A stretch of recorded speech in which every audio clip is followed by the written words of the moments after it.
Support for this podcast comes from UTSA. UTSA's graduate school has a top-tier program for your field of study and offers outstanding opportunities for hands-on research and scholarly publishing.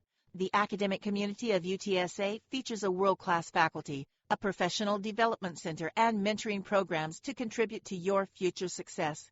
UTSA, the University of Texas at San Antonio. Visit utsa.edu/graduate to learn more or apply. Blog Talk Radio.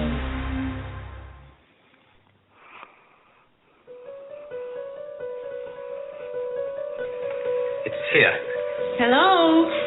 Have you checked the children? They're all hot dogs. Whatever you do, don't fall asleep. I'm afraid! Don't be afraid! No. Be afraid. Be very afraid. Here's Gingy. Pain has a face.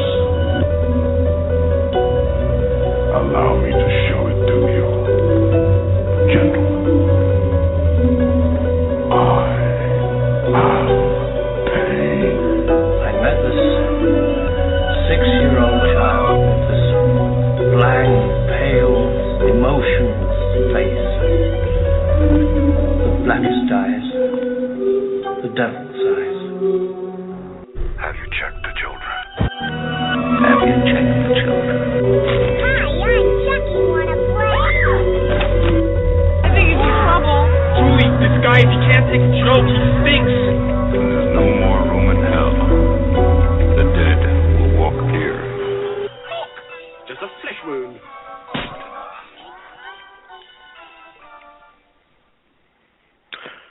Hello, Flesh Wound Radio freaks, and welcome to a brand new episode of Horror Society Presents Flesh Wound Radio. I am Daniel Shine, joined as always by Todd Loya.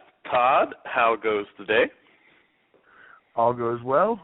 Yourself? Going good. I had a pretty good week, getting over a cold, but just in time for the show. I shaved my beard off today, which was weird.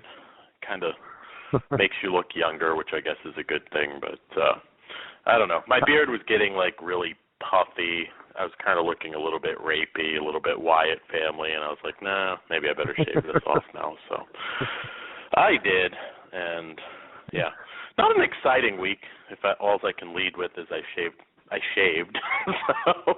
So, but good week. Excited for the show tonight. New segment tonight too, which will be cool. Yeah, well, we'll give a warning for those who want to disappear for that, because it won't be for everyone. Yeah, we will do tonight. We're doing a new segment which will kind of focus on, if not always necessarily, triple X stuff, more sexploitation that, you might be a horror fan listening to the show, but you don't particularly care about that genre. So we're going to be doing Flesh Wound After Dark at the end of our shows for weeks that warrant it when we have titles, which we do. We have some Vinegar Syndrome titles this week that fall under that and should be awesome. I'm sure they will be. I'm sure there'll be a regular on that segment too. Oh yes.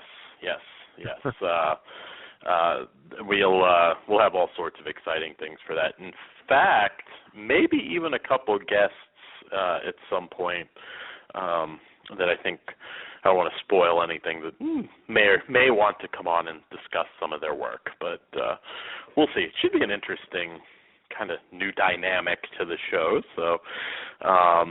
So yeah, other than that, I'm excited because C. Thomas Howell was announced for Days of the Dead Atlanta. He's one guy that's done conventions, but I've missed, every time it's either one I couldn't go to or, for whatever reason. So I'm pretty excited to meet him. He's another one of those ones, though, where it's what do I get signed? Probably Hitcher, but not sure. The guy's done a lot of good work, so... Soul Man, come on. It's got to be Soul Man. Soul Man, yes. a movie that most definitely could not be made today. Yeah, it's actually where he met his wife, or ex-wife now, Ray Don Chong, if I recall. It's funny you bring that one up. That was an awfully. They picketed that movie at the time, if I remember right. That one was like really controversial in the late '80s.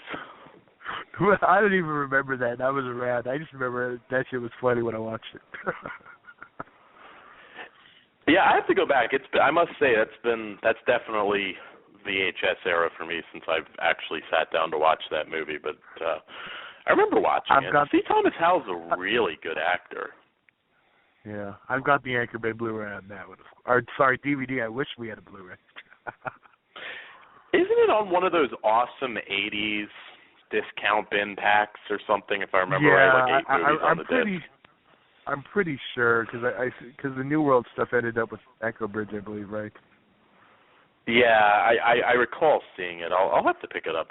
I usually try and sit down and watch a lot of the actors' more obscure work before. Not that one's obscure for him, but he was also really, really good. I don't know if you watch Criminal Minds. It's actually a show I watch with my mom once in a while, and he played the Reaper on that. Actually, really, really good kind of recurring role for him on that show that he was really creepy in. So, yeah, I remember him getting obscure here, but do you remember Cyber City with Rowdy Piper and David Carradine? I do. New Horizons title he did. I do. That one I actually liked quite a bit, particularly Piper really hammed it up in that one. It was a particularly fun movie. I think it's my favorite line. It's like, "Let's kick some holy ass," was my favorite line in that one. And that one's one that drove me nuts because apparently there was a sequel made. I mean, it's even on IMDb, and somebody actually reviewed it. But I'll be damned if I could ever find it anywhere. So it's, I don't know. Maybe a mystery we'll have to solve. Maybe I'll ask him about it. I don't know. There you go. But, well, we have a couple announcements for you guys tonight. Haven't been doing a whole lot of news, so we haven't really been doing it at the end because there just hasn't been that much. But a couple things to throw out that you might want to take advantage of. Well, first, I guess I should throw it out there. The Tenebrae, never know if I'm pronouncing it right, but the classic Dario Argento flick is now available for pre-order through Synapse. The limited edition Blu-ray Steelbook, it's available through Synapse's website. You can also get it on DiabolicDVD.com, which, it is a higher price tag. It's what does it come out to? Like $45 with shipping on Synapse, I believe. And I believe they're only supposed to be shipping it to it's U.S. and Canada for Synapse, yeah. Yeah, but I believe that they're only supposed to be shipping it. Diabolic's only supposed to be doing it overseas. Oh, okay. Well, no, I ordered mine from Diabolic just fine. And I was going to say, I ordered it through them, not to be a dick to our foreign listeners, but I have a convention coming up, and I'd rather pay a few extra dollars and get charged. I mean, it sent me an email, so I should. I'll have to double check now, but I believe I have it coming. I think February 23rd is when it was supposed to, and I was like, I'll pay a few extra dollars and not get charged right away because they don't charge till they ship. So yeah, I may have to do that myself. February 23rd, I believe, is the release date. And yeah, it's a rough time right now. A lot of decisions because I got out of nowhere that X-Files set, the Blu-ray box set, which I've been eyeballing for a while now since Christmas, and it dropped from, I think it was $269 to $129, and I was just like, oh fuck, Now I couldn't pay $269 because the only thing with the box was the box. You're not getting anything more other than that than ordering them separate, but the math wasn't adding up, so it was like, okay, well, I guess I'll buy them separate because, they ranged anywhere from $15 to $22, and that didn't add up to $269. But $129, well, there you go. So I don't know if that's jumped back yet, but that's out there. Tenebrae, what can I say? I had to order that. That's a golden era Argento, so my wallet's beating, but... That's actually my favorite of the Argento Giallos. Oh, okay. Yeah, a lot of people. Actually, I know more than a few people that consider that their favorite Argento film, period. So it is pretty well regarded. I would personally still go with Suspiria on that one, but a lot of people hold it in high regard. That's the only thing that prevents it from being my favorite. Oh, okay. Well, hey, second isn't bad. Suspiria is a tough one to knock off, but we still have Creepers, a.k.a. Phenomenon, coming, and Opera coming from Code Red, strangely enough, which I got to think is going to probably be one of the highest-selling titles they've ever had. So it's limited to 3,000. Demons didn't sell out right away, but at the same time, the thing with Demons, as a collector, you got one, you were probably going to want them both. I don't know too many people that just bought Demons, so that you were looking at like a $90 purchase. Yeah. Well, I know. So, I do know they sold out of Demons first, and they still have those up until release date. So. Yeah, And I cannot imagine that they're not. In fact, I could almost say 99% certainty they're going to have a general release version of this on Blu-ray too, probably towards the end of the year. But there's technically not a confirmation. So yeah, I'm not really a big Steelbook enthusiast, but still, I had to get this released, so you can get that now. Another limited edition, book this time that you may want to jump on, and this one's limited to 1,000 copies, and that is 245 Trioxin, The Story of the Return of the Living Dead.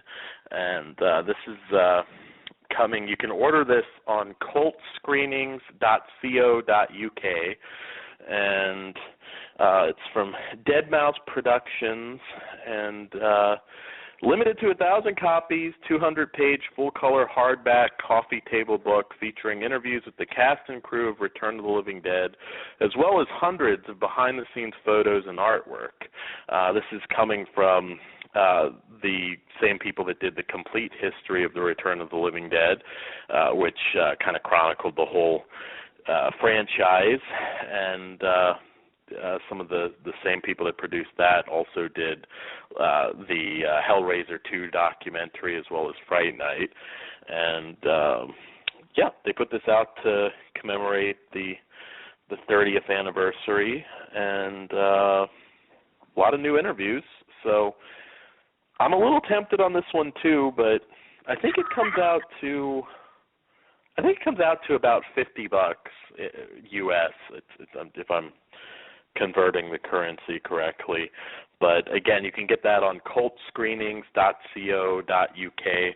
I don't know how long it'll take for them to sell out 1,000 copies. I think you have a little bit of time, but I will say some of those hardback books, they do jump up. There are some Jess Franco books that I have that are worth quite a bit now. So sometimes they are worth the investment. So check that out. And our last bit of news, Friday the 13th, which I hadn't paid all that close attention to this recently, but the new movie, which I'm a little bit behind because the last I heard they were talking about doing a found footage version that may or may not include Jason Voorhees. That's not happening, which I think some people might find to be a good thing. They hired Hannibal's Nick and Tosca to do his version of it, and he did a draft, and I discarded the found footage gimmick, and his idea, which I think fans will probably enjoy, was setting it in the 80s and having really likable and not dispensable characters, which is certainly one thing you can improve upon, and sort of described it as a coming-of-age monster movie in the spirit of Dazed and Confused. With obviously Jason showing up and shredding everybody in between all the drug use. Apparently that's may not be happening either, and Paramount just doesn't want to go with setting it in the 80s. That's very disappointing to me. It's like I was telling you before we went live, I don't know, there was just something, there's really no particular cultural identity now, unlike the 80s. Things are just kind of all over the place, and I think it's a much more interesting time frame to set a horror movie. They were even talking about having the old school Paramount logo and everything, but I'm a little disappointed it's not happening. I think that would have been a step in the right direction. What do you think, Todd? No, I definitely agree. If you imagine how excited people got on the remake just to see the Paramount logo, can you imagine going and seeing that logo we're all familiar with the older films, and then getting an 80s Friday the 13th? I mean, come on. Yeah, no, I've always said, as much as, as a horror fan, as I hold these movies very dear to my heart, you can improve upon some things. I like the idea of not having, cookie cutter characters. I think you can certainly, improve upon that. And the 80s are just such an interesting time to set it to me. I don't know. It's just, I don't see anybody now that doesn't care about that stuff that won't go to it because it's set in the 80s. I just can't quite imagine why they would have an issue with that, but, getting inside a studio exec's head is rather difficult to do, I guess. I hope they consider it. I'm kind of glad they're not going found footage, but then again, who knows? Maybe they can pull that off. I just have a tough time seeing it, but we'll see. What do you think about the found footage? Is there any way they could do that right if they end up going back to that, which who knows? 80s found footage in the snow. There you go. And then all they got to do is, actually that would be kind of a nice little swerve.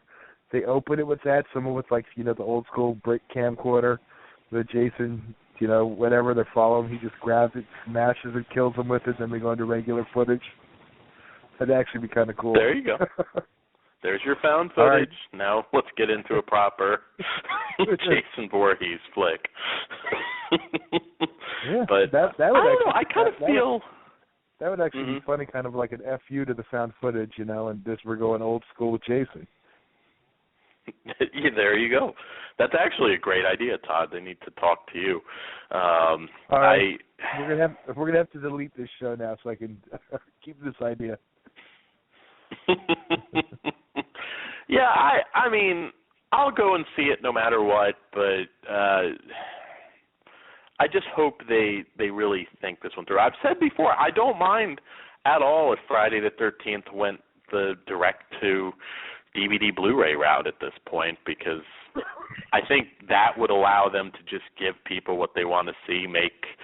They could easily make the goriest Friday the 13th they've ever had, At this point, you give it to maybe, as obvious as it might seem, like an Adam Green or Adam Green type who can really ratchet it up. And we all know who would play. We all know who would play Jason if Adam Green got a hold of it, but that's not a bad thing. Well, I sure as hell hope so, especially if it's going to be direct to DVD. That would be, why not? He's still doing those roles, and he can do it. So why not let him do it and make people happy? They could crank out one a year, do something different. I mean, look at the new life with Breeze Bros brought to Chucky, and they still need to follow that up. There should have been another one already, but I mean, direct-to-video in this day and age is not a bad thing. I mean, they got the whole VOD premiere, Yeah. They can make money. Well, and it's a guaranteed seller. It's not going to cost a whole lot of money, and I mean, you don't need a lot of money to do a proper Friday the 13th. I'd rather it have a smaller budget and just say, you know what, fuck it, we're going to make this,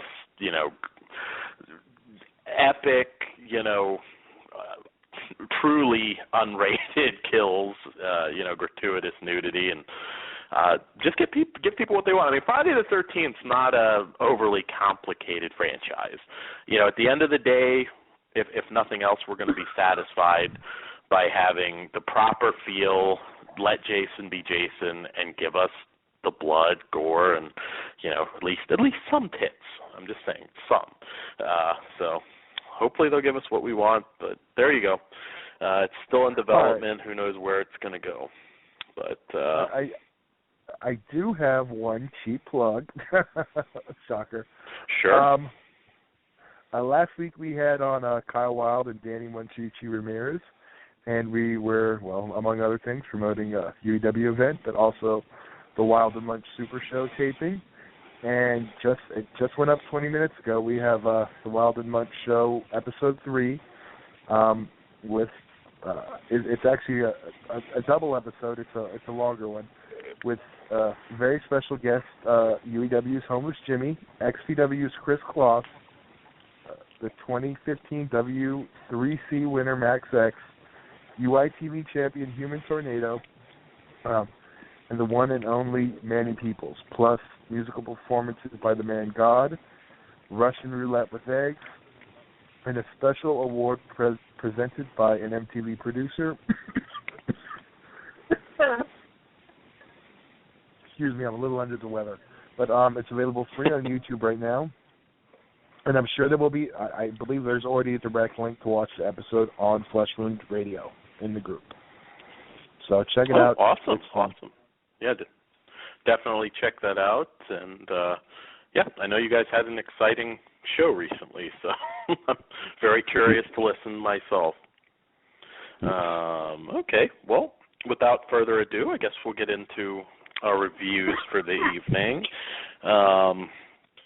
Well, let's see, what should we kick it off with? Like I said, we got a pretty good mix tonight. A lot of retro tonight. I know we'll have a couple newer ones next week. Some Norwegian underground gore next week, which should be fun. So we'll kick it off, I guess, with Scalps, which is yet another limited edition Blu-ray from legendary director Fred Olen Ray. Always a love fest when we talk about him. It's a 1983 film, and this Blu-ray is limited to 2,000 copies. And from the back cover, relentlessly morbid is the best way to describe this gruesome tale of retribution from beyond the grave. Deemed to be too intense for civilized audiences, the film has either been censored or outright banned in 99% of the world. The screen is drenched in despair by the constant nagging anxiety of isolation and encroaching elements enveloping the characters in a deepening cloud of ever-impending horror and doom. Rarely since the Texas Chainsaw Massacre has a film evoked such deep emotions in the viewer and an overwhelming sensation of dread that's not easily shaken off. So this is, again, limited edition. You can get it on Amazon, though, so it's definitely one you might want to jump on. Strangely enough, out of the other limited editions, Hollywood Chainsaw Hookers you can still get. Biohazard, though, I believe is sold out. I don't know if it's temporarily sold out, but I noticed that the other day out of these Olin Ray limited edition Blu-rays, that one was not available. So I know they repressed Hollywood Chainsaw Hookers. Now it's not the autograph version; it has a slightly different cover. Same with Biohazard. I don't know if they'll do another printing, and I was kind of surprised. This one is not a signature one, so this may be the only run on Scalp. Yeah, that's true. That is true. Well, Todd, what do you think of Scalps? It's a film that I enjoy quite a bit, but I enjoy everything by Fred Olin Ray. So, what say you? What do you think of this one? It's one of those that I do hold a fond spot for it, but it's also not his best work. I would have much rather got Evil Tunes first, but I'm sure that would that's be true, but not a lot beats Evil Tunes. Yes, this is true. That is his masterpiece. Is that his Exorcist? I want to say. Yes, exactly. Citizen Kane. There you go. But is it? See, it's one of those. I don't know. I don't think for a few first-time viewer. I mean, unless you're into micro-budget filmmaking, it's not his best stuff. But it's still there's something about it that is still fun. I mean. Well, I think we can definitely say it's probably his most serious film, certainly that falls in the horror genre, probably out of his entire filmography, certainly as far as horror goes. I mean, it's definitely a down and dirty horror flick.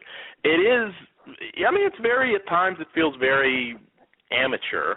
It has all the issues that you might expect for something shot in the early 80s for $15,000, which is insane. Yeah.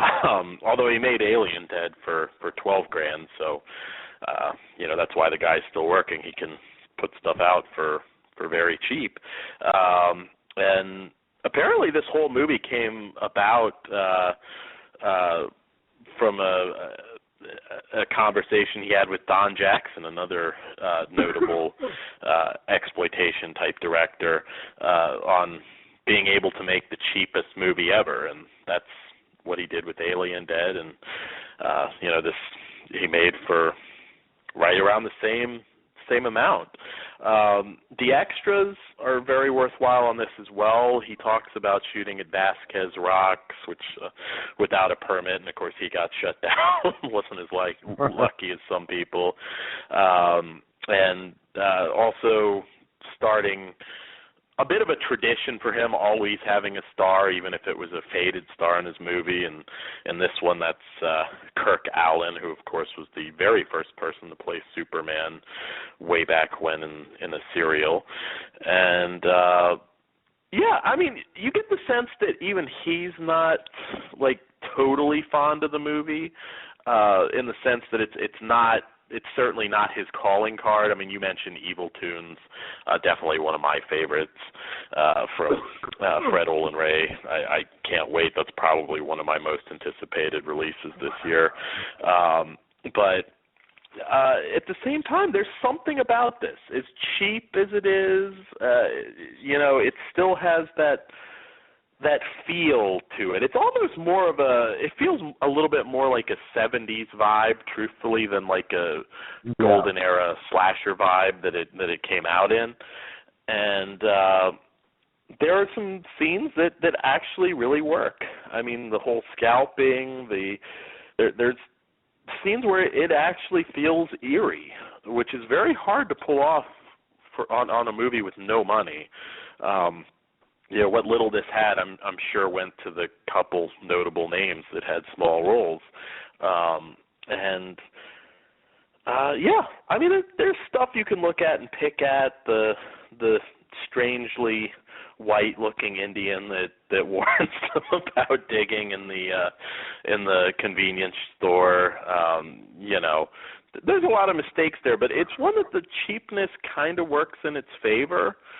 Maybe if they had a little bit more money, this wouldn't have been the same flick. I don't know. It does have something about it, and there's a couple of cool effects. It's a little bit slow to get going. Again, very 70s type vibe, but when it gets there, I think it delivers pretty good. Not a classic film, and like you said, Todd, I think anybody that doesn't have a fondness for micro-budget films of the time may not get a whole lot out of this, but I will say I have a poster of this, the original, which is a particularly awesome poster, and there's something there. This is one of those movies I always throw out there as one I wouldn't mind seeing remade, because it's there's a really cool story there that I think somebody could do quite well. And you do have the Lion Man, which is the most random thing ever in a movie, but that wasn't his fault. So yeah. I mean, you have anything else to say about this one, Todd? No, I mean, you pretty much nailed it. I mean, it is one, like you said, that it may not be the best, but there's a particular charm about it that, and again, I don't know if it just goes to nostalgia with us, or if as new people to this one will feel the same, but I do agree with the remake potential in this. We should mention Blood Desert and Scalps too, also. Yeah, that is true. There is other extras on this, which, in addition to the interviews, which, also Chris Olin Ray, who's a very notable exploitation director and son of Fred Olin Ray now, who even did an homage to this in Mega Shark versus Colossus with the rat crawling on the skeleton. So if you want to watch Mega Shark versus Colossus, because Chris Olin Ray is one of the big Asylum guys right now, you have that in there as well. And this also has scenes from Blood Desert, which was an unofficial remake, Scalps 2, The Return of DJ fan film. It's a very nice release. I know there was some issues that kind of delayed this one a little bit. I hope we don't have to wait too long for Evil Tunes. And another one, I really hope we get to see The Tomb someday. I think MGM has it, but I'm hoping that pops up on. Well, it's never been on DVD either, so that's another Fred Olin Ray flick I'd very much like to see. I guess we probably should mention it that the print does switch from film to video in quite a few spots, because the print was cut to shit, basically, and no one, knows where all the cut stuff was.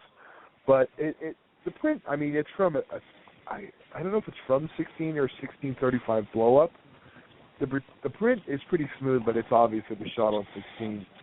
So the video spliced in isn't a huge jarring, jump. So I had no complaints. No, and it's one of those movies that maybe part of the charm is that it doesn't look overly, pretty. So it didn't particularly bother me that much either. As far as extras go, I give this release a 4.5 as far as the packaging. That's extras. The movie, it's a tough one because I love all his stuff. Rating it as a very low budget, kind of. I don't want to just dismiss it as amateur, but new filmmaker, let's just say. I'd give it 3.5. Having said that, if I were comparing some of Fred Olin Ray's other stuff, Evil Tunes, I don't know that I could give it a 5. Well, it's a 5 in my heart. Evil Tunes would be a 5 in my heart. So it's not, the top of the stuff he's directed, but I think it's very much worth it. So, what say you, Todd? I actually agree with that rating dead on. If we ever review Evil Tunes, it will definitely be a love fest. I don't know what we're going to do. Yeah, we'll warn you ahead of time. That one's that one's kind of a must. Actually, that's a '90s movie too. When did he shoot that? Was that 1990 or? I'm trying to think. Did it come out in 91? Yeah, I know it was very early 90s. Yeah, it was either 90 or 91, so it was either shot 89 or 90. Yeah, it's definitely a must-see. That movie's just so much fun. But anyways, that's Scalps. You may not get a shot. I mean, the DVD's out of print, too, so if this is one you think you might want... Yeah. And then, I don't want to tell you guys that you have to order this. Oh, I'm sorry. Go ahead. I was going to say that DVD's pretty horrible. Tons of interlacing lines. True. It was pretty bad. But that Masters. I have a copy. I'll unload on somebody now, but it's. I mean, it's great. Yeah. So it's almost as good as the Blu-ray mix. There you go, Dan. There you go. Absolutely. Somebody wants to buy it. But anyways, and the premise too. And I really got to award this one on the idea of it. And I think, like I said, out in the desert, these possessed, mutilated Indians, which, strangely enough, in horror movies, I mean, there have been some that have utilized sort of Native American lore, but there's not a whole lot. You know what I mean? There's not. Buffy did it. We could say Buffy ripped off Scalps rather comedically in a popular episode, but there's not a whole lot of Native American themed horror flicks. Actually, I could think of a lot of episodes of TV shows, but I think Scalps would make a great remake and something somebody should consider. Maybe Fred Olen Ray will do it with I don't know. Maybe Bikini Scalps or something. He can blend one of his softcore franchises. I don't know. We'll see. But that is Scalps. And moving on, I don't know, Todd, what do you think? Should we do the more kids-oriented horror movie for the evening? Or? Yeah, I think we should probably have a bumper between that and our final segment. Okay. Yeah, I was going to say yes. Not that I recommend that children listen to us, but you definitely don't want to listen to the end of the show, at least today. So yes, Goosebumps, the movie, I should say, from pardon me, I'm just trying to from director Rob Letterman. Movie, kind of surprised it took it. Well, first I'll get to the synopsis. After moving to a small town, Zach Cooper finds a silver lining when he meets next-door neighbor Hannah, the daughter of best-selling Goosebumps author R.L. Stine. Stine is very mysterious and a prisoner of his own imagination. The monsters that his books made famous are real, and he protects his readers by keeping them locked up in their manuscripts. When the monsters are accidentally unleashed and begin to terrorize the town, it's up to Stein, Zach, and Hannah to get them back in their books where they belong. So this one kind of surprises me in a lot of ways that it took this long for it to come out, because if you remember back in the day, the 90s, certainly, Goosebumps was huge. I mean, if you were a young budding horror enthusiast or a teen horror fan, Goosebumps was all over the place.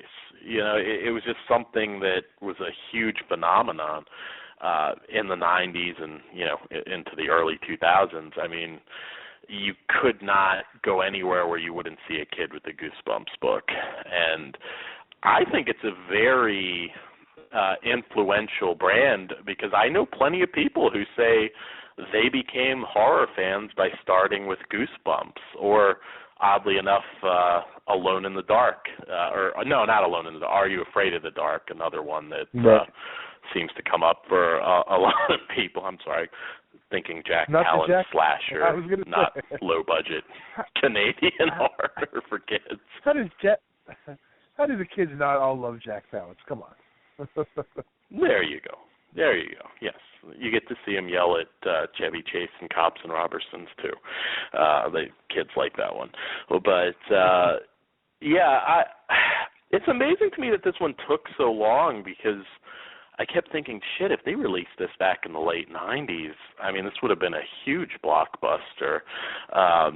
Although people still apparently do read his stuff, but I know, having a niece that reads these books, a lot of the newer stuff that he's doing, God, what are some of the things she watches, like Ghostly Hour and so on, something like that. It's not as good, even compared to the old TV show. It's just, I don't know, it's a lot of kid stuff nowadays, and I can attest to this because they stayed with us a while before they moved into their new place, is profoundly fucking stupid. So, yeah. I didn't think that about this movie, though. I actually think this is a very good family-oriented horror flick that I don't want to say it's going to be a classic, but I think it's very entertaining, very well paced. I didn't feel bored. I saw this in theaters, and watching it again on Blu-ray, I think it held up. But Todd, what did you think? Do you have any history with Goosebumps at all, or I was a little older during. I was a little older during the whole Goosebumps phenomenon. I remember the books and stuff, but I did occasionally catch the television show. I was a fan of The Haunted Mask, which I was kind of disappointed wasn't really spotlighted, and it was more of a blinker you'll miss in this one, in the movie. But, I mean, that one, and Night of the Living Dummy and stuff.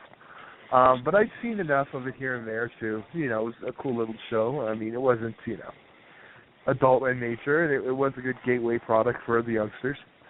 Kind of like cigarettes or booze to drugs, Since our genre is the devil.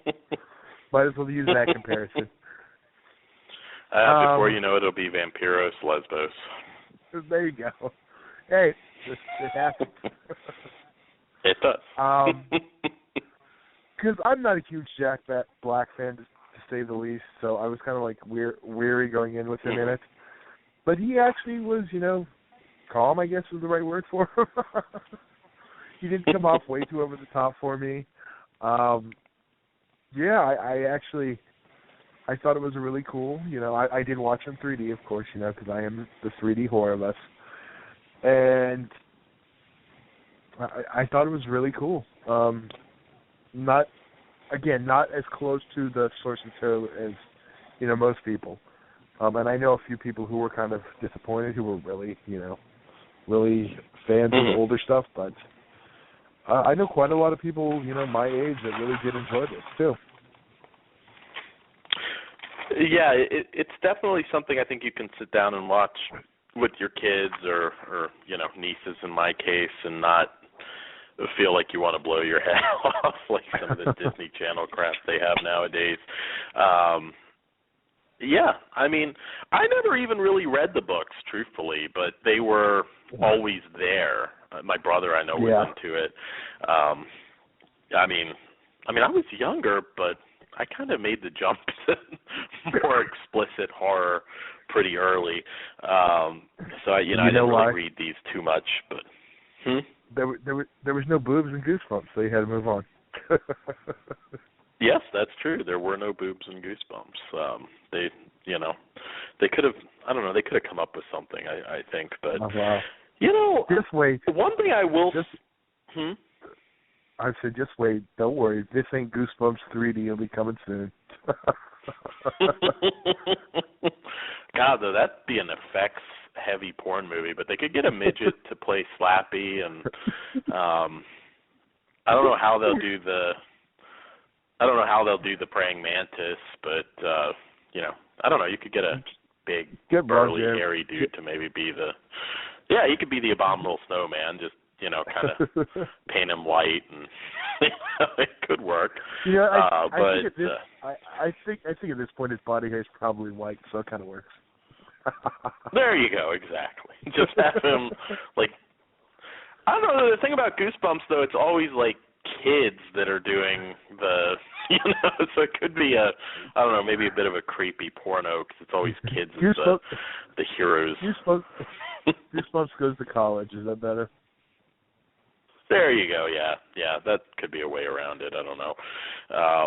I will say this is a movie that throws everything and the kitchen sink with all of these monsters in the same movie, so it feels like this could very well be just a one-off release, because I'm not sure how you would do a sequel exactly, unless you just ignore all the R.L. Stine type stuff and just do a separate story.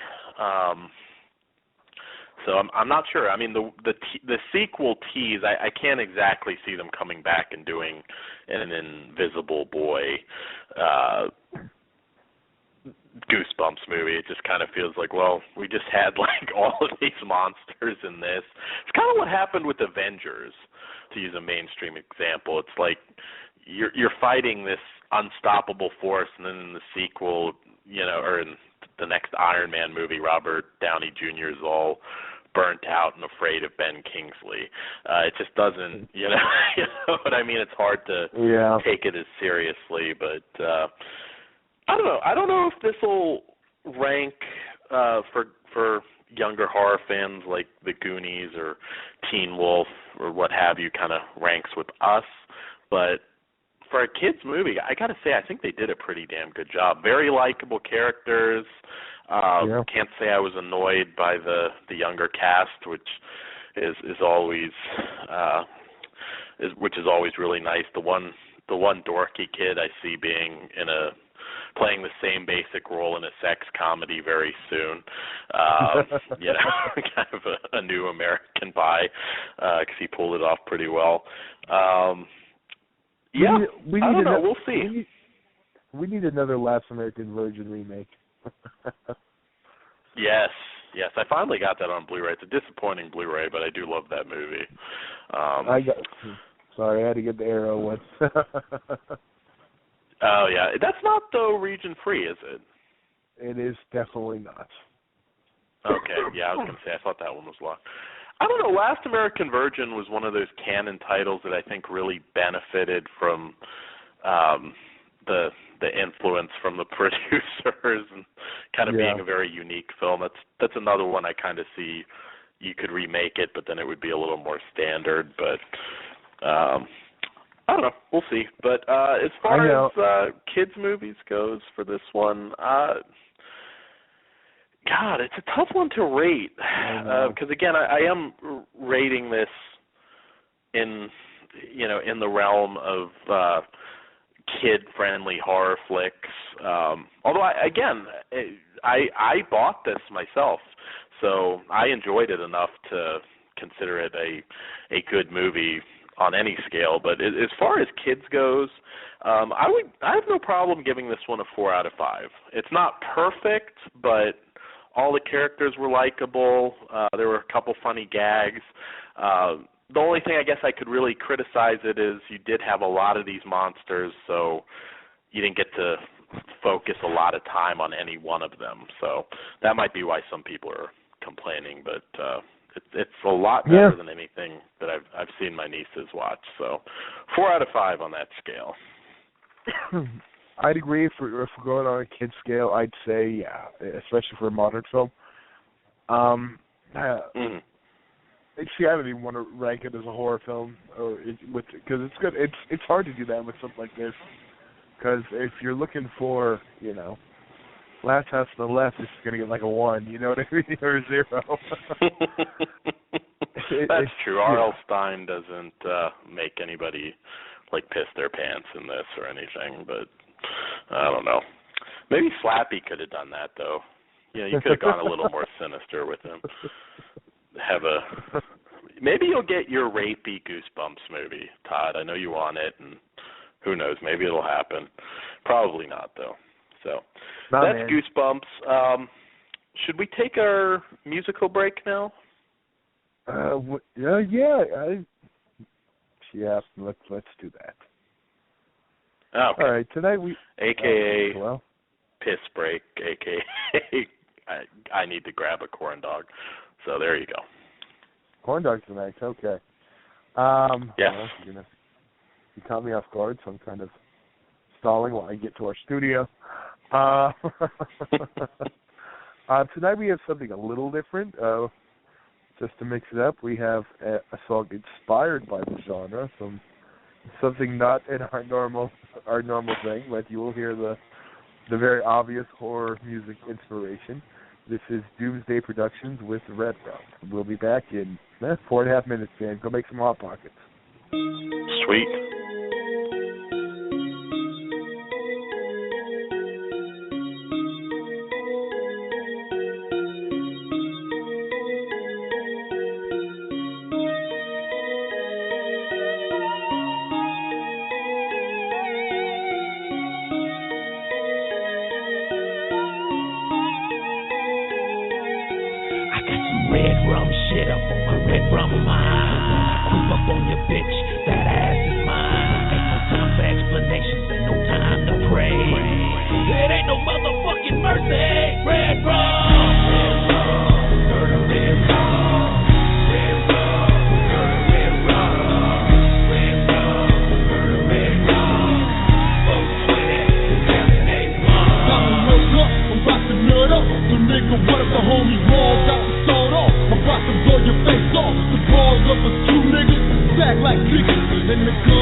And we're back. And we are back. We are that almost just right. So I am literally just finishing a bite of corn dog, so I almost timed it just right, so I'm, pretty close. So he's still got a little wiener in his mouth, so let him finish. Indeed, you got to finish. You don't want to rush it, but yes, I am back. And I'm nice enough song, but I am a little bit disappointed we didn't get the Poonies theme this week.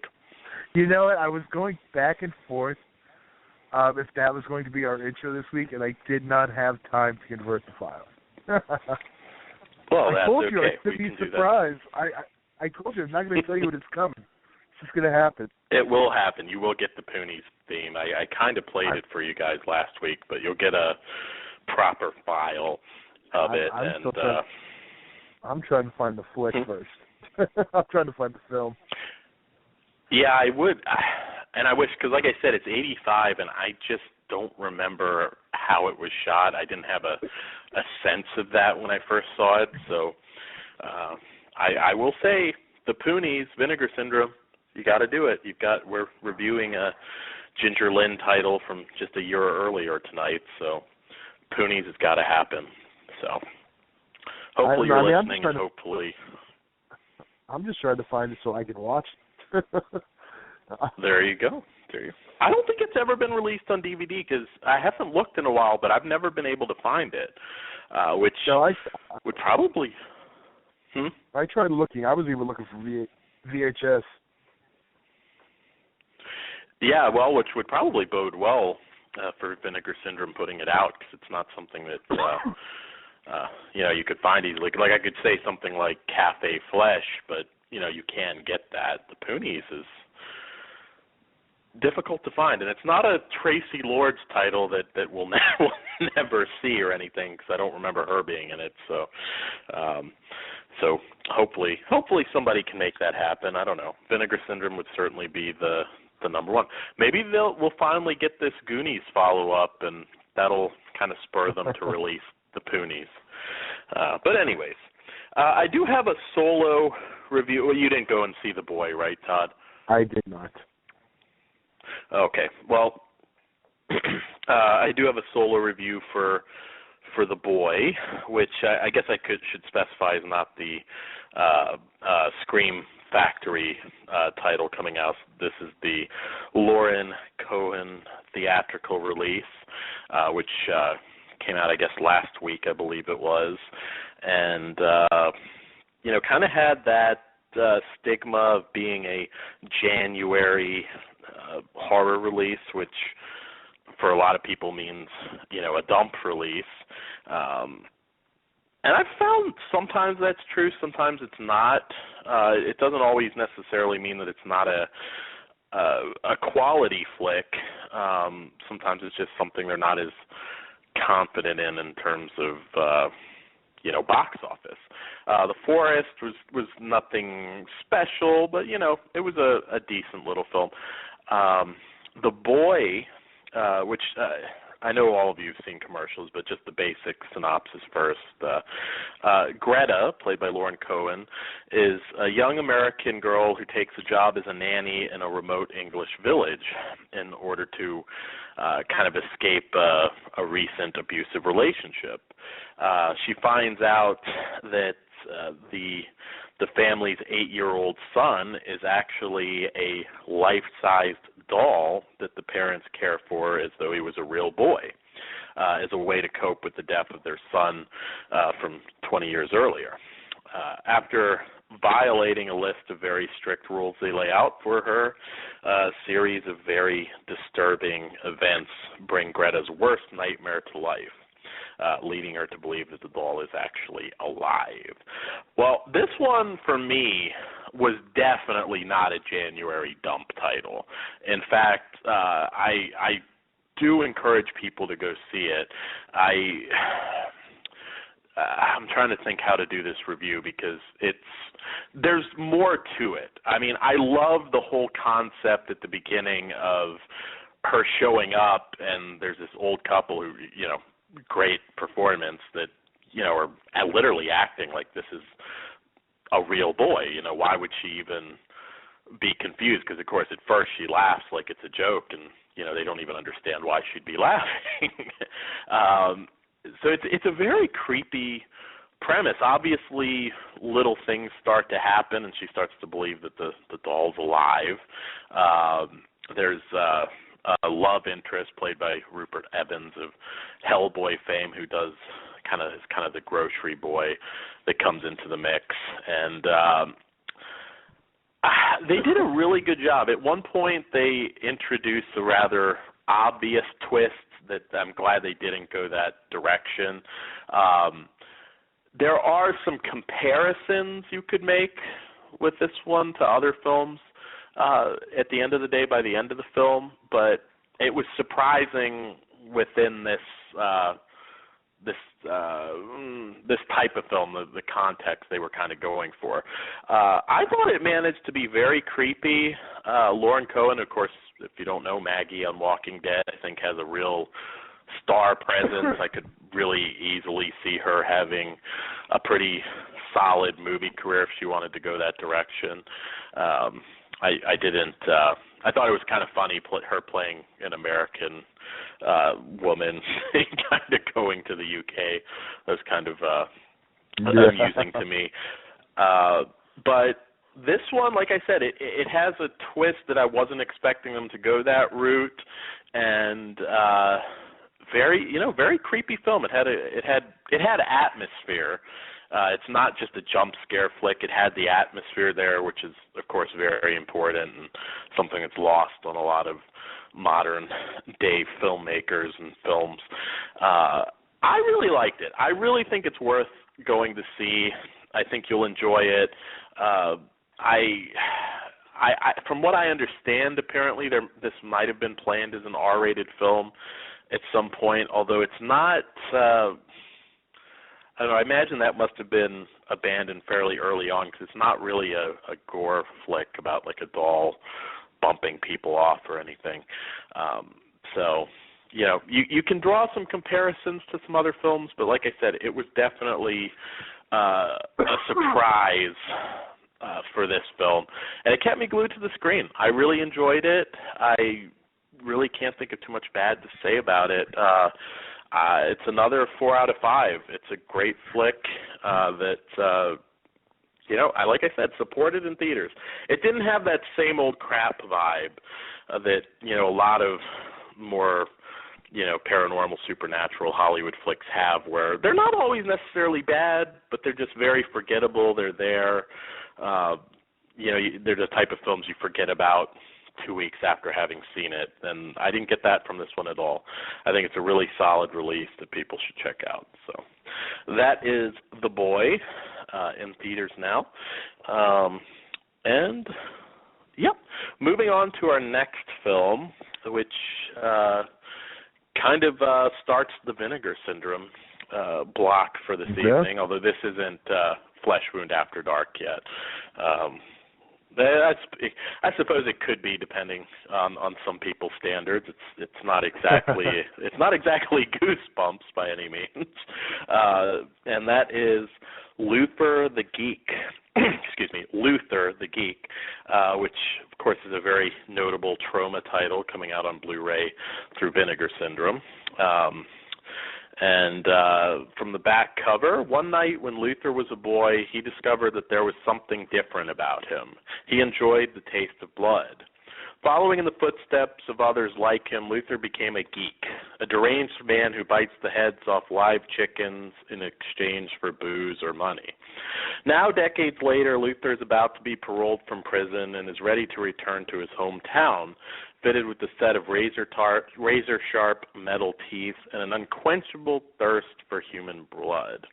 Directed by Carlton Albright of The Children, Luther the Geek is a bloody and bleak rural slasher featuring gruesome gore courtesy of William Purcell and Mike Tristano, in what Fangoria called the most riveting splatter film since the Texas Chainsaw Massacre.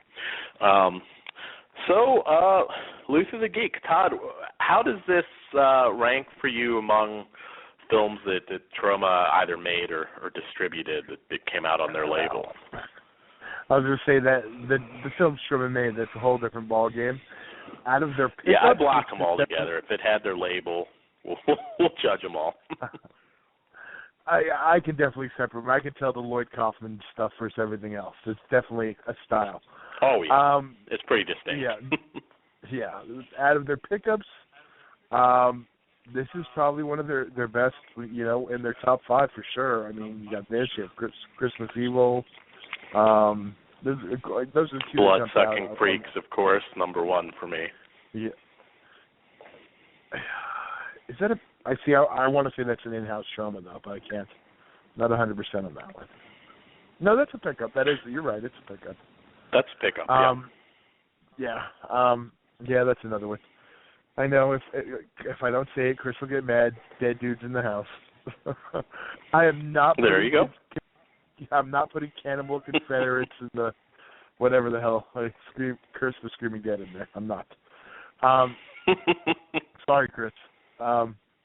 But this one, it's so much. We say it all the time about Vinegar Syndrome's product, but I mean, I'm used to the VHS and the trauma transfer. This thing was just so good looking to watch. I mean, it's night and day between this and the old discs and DVD tapes and stuff. It was top-notch presentation. I mean, and you need your sleeves like that. Yeah, absolutely. Vinegar Syndrome is pretty, I mean, I don't want to say flawless, but they've been pretty close to flawless. I mean, they haven't fucked up a release yet, as far as I'm concerned. There's been things that have come out that, in all honesty, you would expect it to not look all that great, and it ends up looking fantastic. This is no exception. I do have to say, on the trauma discussion, before we get too much into the film, I have to put Blood-Sucking Freaks up there. And the thing about Blood-Sucking Freaks for me, too, is for me it hasn't aged at all.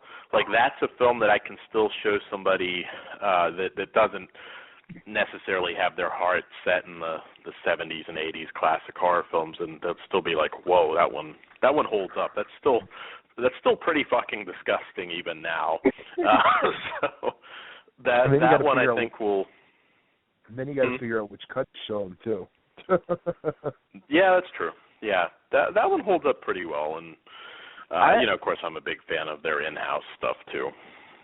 Yeah, well, of course he's not. He's not on this show. No, that's true. Yeah. No, Poultrygeist, if I were to throw out a new one that I think is really, really good.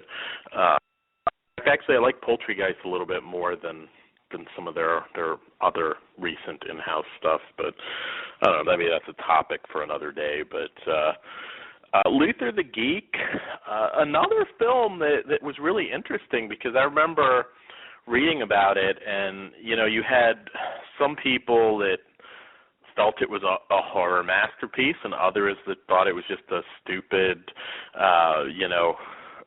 cheap graphic exploitation flick. So it did have, kind of a mixed feelings, but I actually think it works quite well. It's a very weird film, obviously, but the lead performance from Edward Terry, who is somebody I always, among a handful of people, I always recommend for conventions, but nobody seems to know where he's at.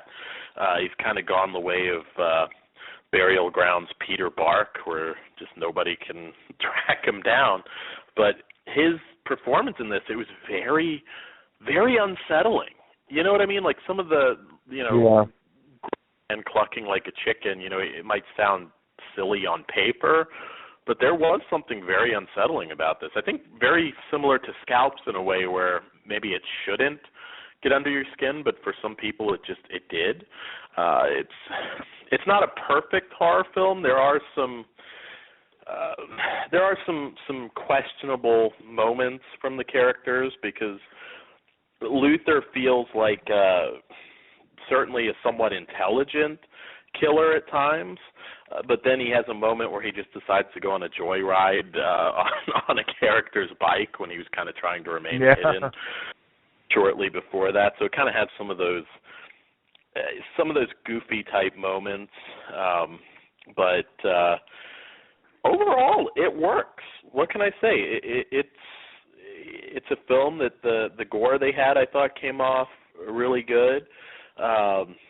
Some of the comedic lines, "All right, Chicken Man, Colonel Sanders wants to fry your ass," was one funny line. And the stalk and chase, it managed some pretty decent suspense. And I will throw out Stacey Hyduke, the girl in this one, kind of went on to have a pretty decent career, particularly in television. Sequest, in which she had one of the main roles for a while, very easy on the eyes, and kind of randomly tries to ass rape a guy with a thing of soap in this movie. So, it still kind of has a trauma feel to it. I was just thinking, can we not talk about the excellent shower scene? Yes. You get a little bit of a man ass in there, but she's very. Yeah, this one definitely. I mean, I think this actually came out in like 1990, but I guess it was filmed in like 88. Because I was going to say, kind of felt like she had a particularly fugly boyfriend that she wouldn't have in real life.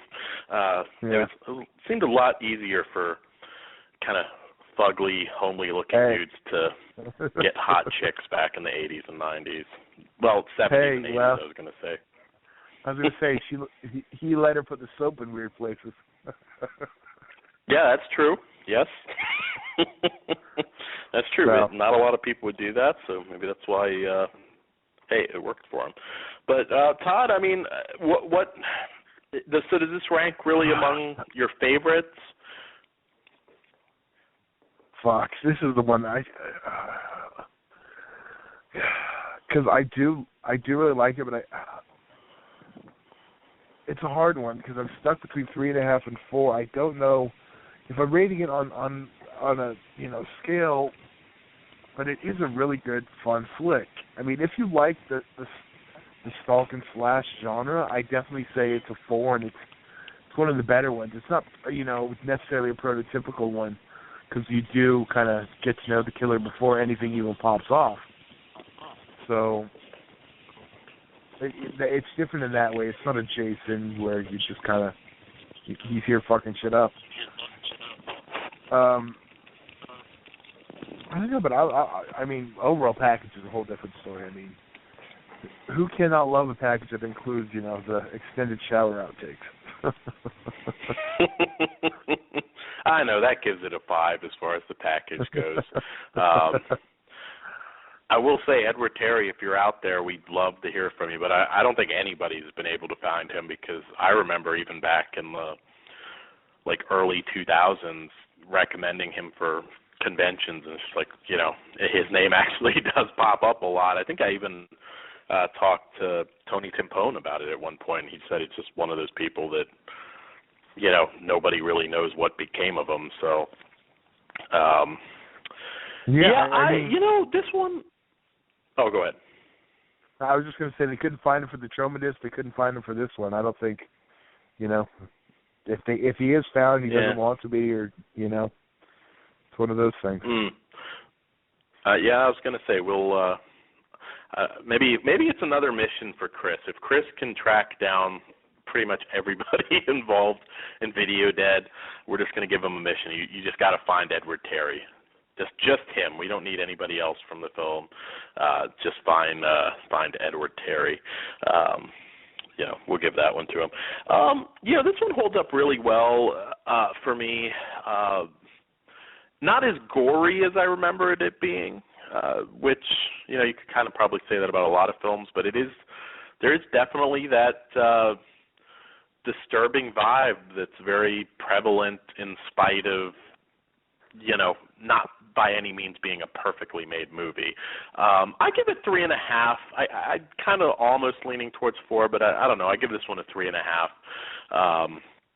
on the trauma scale with Blood-Sucking Freaks, as an example of something I would give a 5 to. But I would definitely recommend it. The package I give a 5 to. It's another A+ release from Vinegar Syndrome, and hopefully we'll see more from the Trauma catalog from them. I don't think there's much more coming from them. I think they kind of had a falling out. They had a couple more titles in the pipeline. But I do want to say we did get of course we got new extras, but it also ports over all of the I guess I should say film-related extras from the DVD, because there's a usual trauma nonsense on every disc that's pretty much on the ball. They port that over, just the film-specific extras, which is some good stuff in there. Yeah, I think that's where. Move. So. Yeah, that's where we get our extended shower scenes. There you go, which you can't say. Our shower outtake.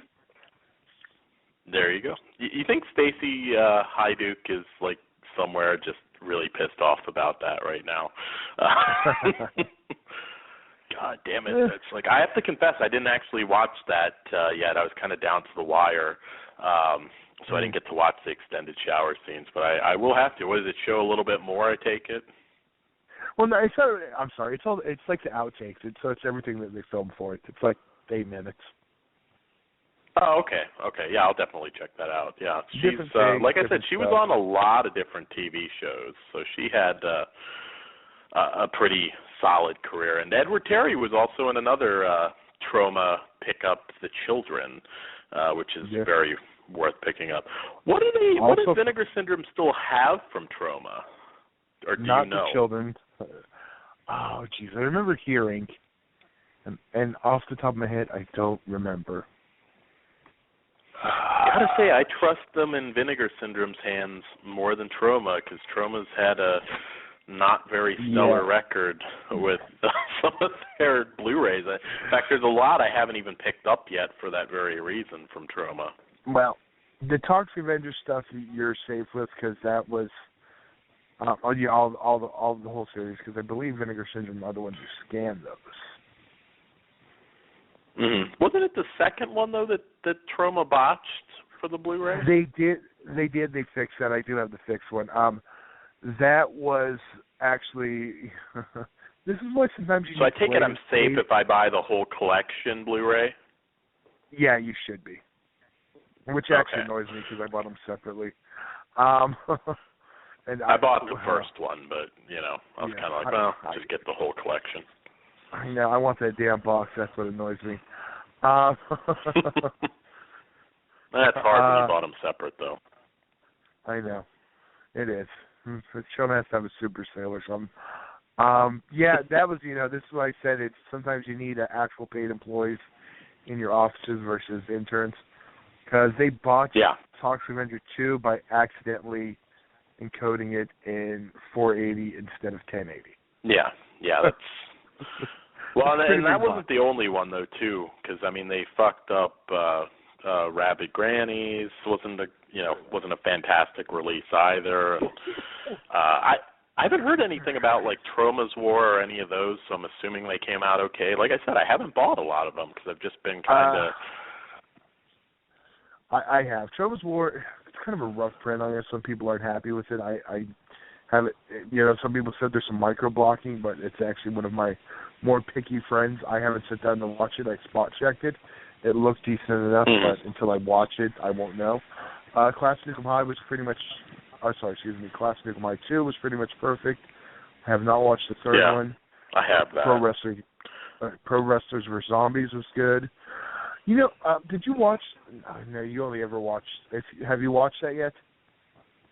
Which one? Pro Wrestlers vs. Zombies? Yes. Yes, I did, right when it came out. All right. That's one. Do you remember hearing they were going to traumatize it and add some nudity and some other stuff? Yeah, and I think I do, because if I recall, there wasn't really a whole lot of that to be found. No, and there's actually a couple spots where you expect it to happen, and it doesn't. Yeah. And I was like, that's perfect. Trauma's just done. 2 minutes, titties, done. And they never did it. It was the same cut. I was kind of surprised because it's like, sweet, I got the first version. It's going to be a different cut. Mm-hmm. I think it was Parts of the Family, I think it was, where I think Lloyd actually kind of gave freedom. It's the same guys that did Rabbit Grannies. I don't think I have my titles mixed up, but I know it's the same one that the Rabbit Grannies people did, and that was kind of one of their more quality releases. And when they so I think Lloyd kind of just gave them a little more freedom, and they turn it out, and it was just atrocious. But the trauma cut of it is actually hilarious. What they did with it is well worth picking that one up. And it doesn't have both versions on the same disc? I don't know, because I think every time I remember sitting down to watch that, I always watched the Troma version, because it was just hilarious the way they edited that one. And it's not something that always works. It's another one that I actually recommend, and it's kind of a weird one. The R-rated version of Terra Firma. If you ever see, it's because they don't do what they do with everything else, because that one's, that's a pretty out there film. They literally have Lloyd dancing over a black screen and doing weird shit, and they do weird stuff instead of just cutting it. They it's really weird the way they do it. They'll have Lloyd. Have you ever gotten you what's happening? Have you ever gotten to see him live? I don't know how often he goes down to California, but have you ever seen him at a panel or anything? A couple times. He's hilarious. He did the I Saw Poltergeist panel, and then got to talk to him after. Oh shit, so did I in New York though. Okay. Okay. And I got my Toxic Avenger, the novel signed, and it was super cool. He will literally. I'm sorry, what? Go ahead. No, I was going to say, he's still the only one who doesn't charge to sign. Well, what were you going to say? Well, I will give credit where credit is due. Charles Band doesn't charge to sign either. As long as you have something, or bought something from Full Moon or bought something from the table, he doesn't appear to charge an autograph fee. So there's not very many. I will say that everybody charges now, but Kaufman's really good though. Kaufman will, even if you don't buy something from the table, if you come up with a Troma whatever, he'll take a picture with you, he'll sign it, and it's not picky. So yes, that is Luther the Geek. Well, I guess without further ado, we can get into our new segment for the evening. Well, before we do that, since we're going to have people drop out, I'm sure this is not going to be anything. Make sure to listen to the calling hours when they come back on Tuesdays. And also, coming up at 8 o'clock, 11 o'clock on speaker is UEW Hellraiser Radio. We'll be talking this past Saturday's Fuck the World 2 and some controversy that happened there and some great matches. So tune in at 8 o'clock, 11 o'clock Eastern when we're done. Okay, so. Oh, yeah. And goodbye. I was going to say, Todd, you nearly threw down and punched a bitch in that one, didn't you? So you'll definitely want to hear more about that on Hellraiser Radio. This is very true. All right, well, now that I guess this is kind of like our end of our regular show. Okay, well, now we get to have our new segment, new show. Okay. Yeah. If we didn't already offend you, we probably will now. Yeah. So if you're not a golden era of porn enthusiast, so there you go. The following program is intended for mature audiences.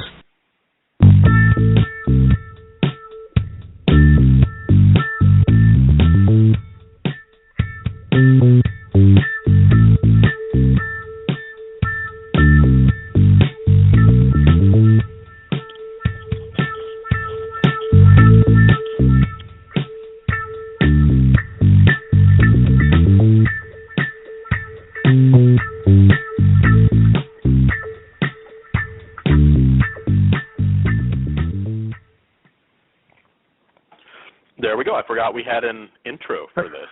So, welcome to Flesh Radio After Dark.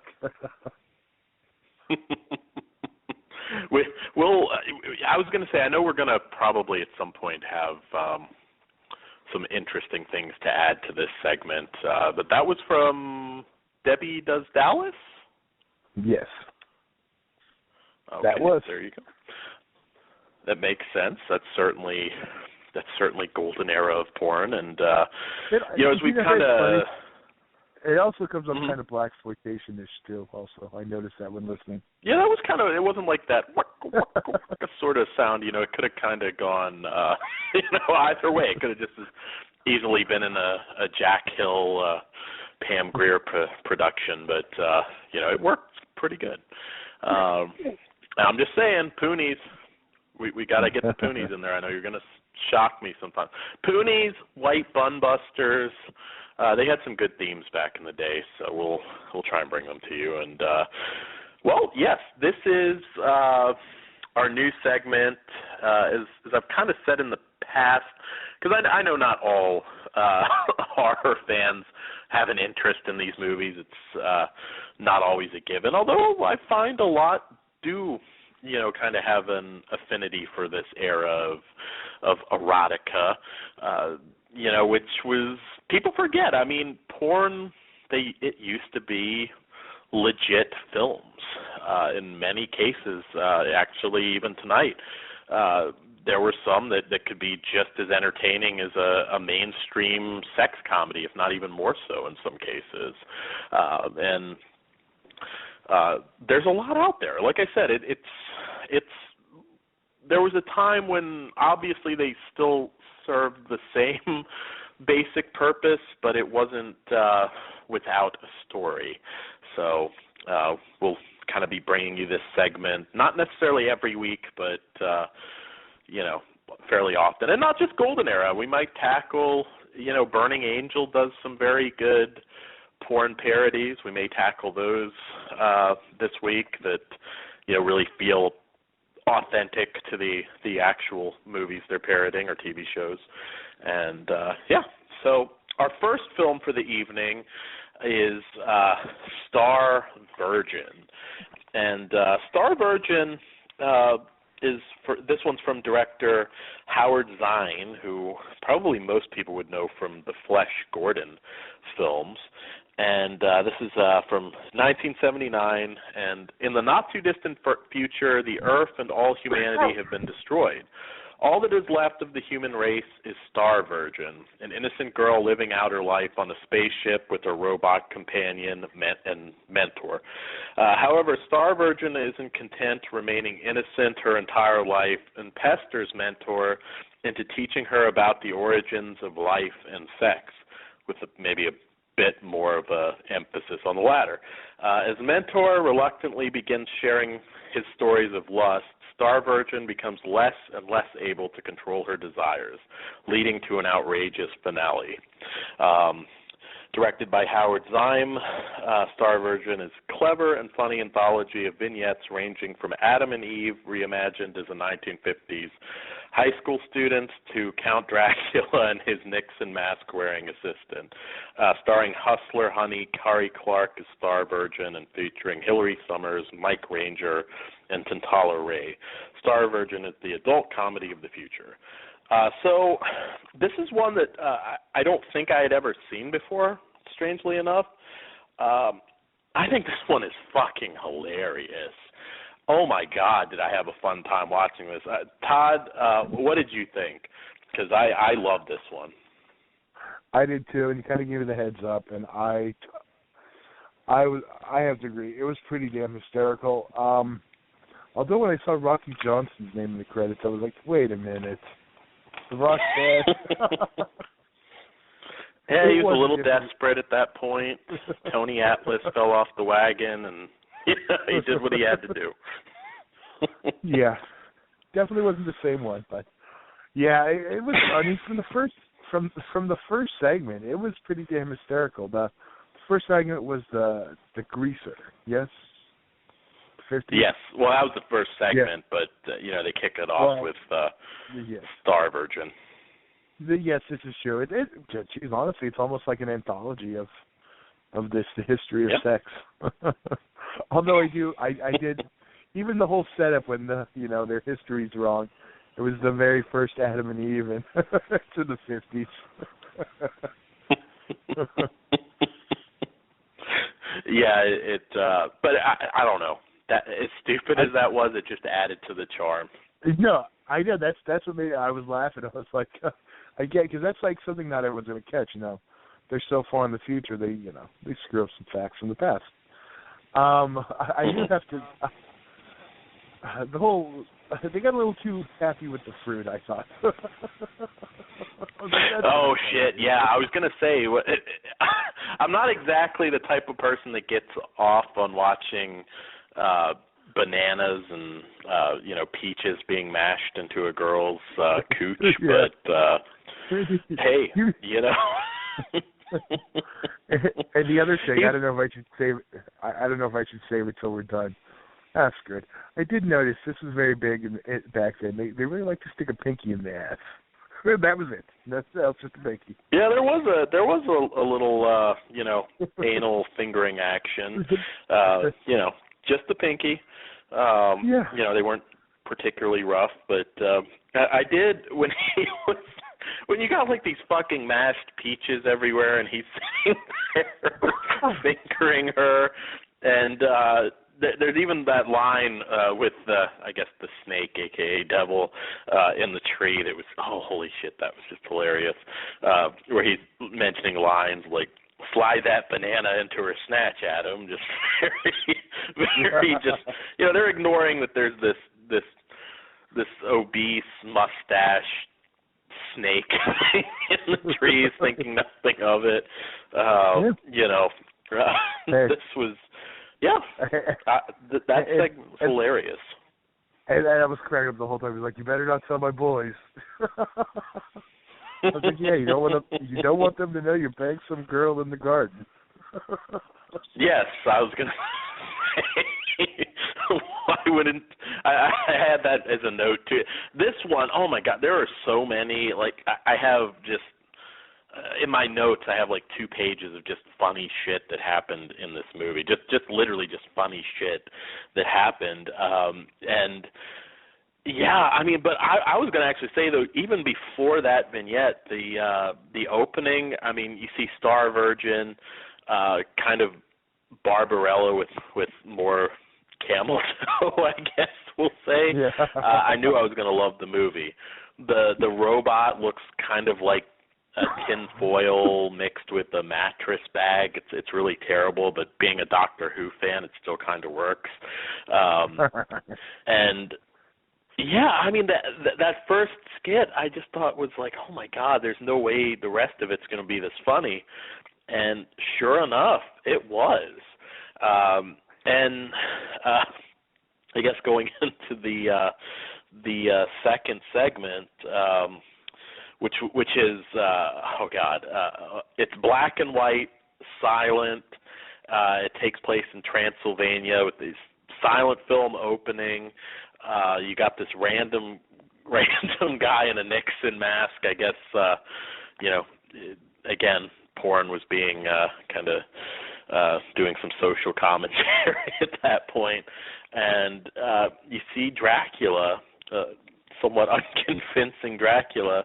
That scene where they're doing all the dialogue, and then I forget what she said. It's like, what big fangs you have, and then like his robe opens up and he's got like a fucking boner.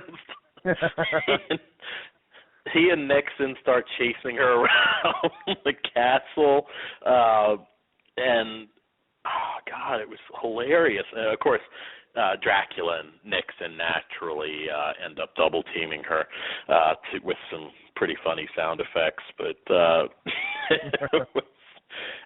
where else can you see Dracula titty fuck someone? I don't know of anything else.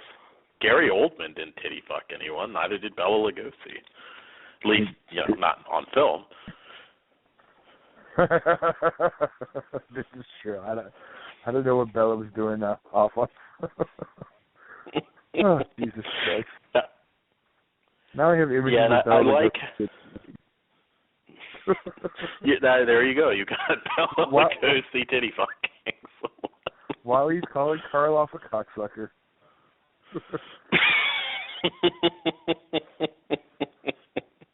Maybe he was titty fucking Lon Chaney. You never know. But this was. I love this segment, and I also like that the cross finally repels Dracula, but not until right after his cum shot. He couldn't do it quite in time. And then the chick was mad that her boyfriend stopped it before she came. This is what I love. This is the type of movie that I love. That probably says something very bad about me, but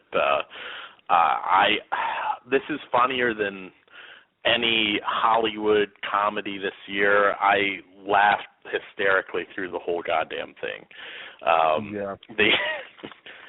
The third vignette, I guess, if we had to say one that wasn't, well, the basic idea of it wasn't as clever. I mean, it's just about a football player who's injured. Why he's unconscious, I don't know, and these cheerleaders, I guess, decide to fuck him back to health. But even that one was pretty funny, though. Some of the shit where the actor did a pretty good job of not reacting, though. I mean, yes, he had a boner, but other than that, he wasn't reacting to what they were doing to him. Yeah.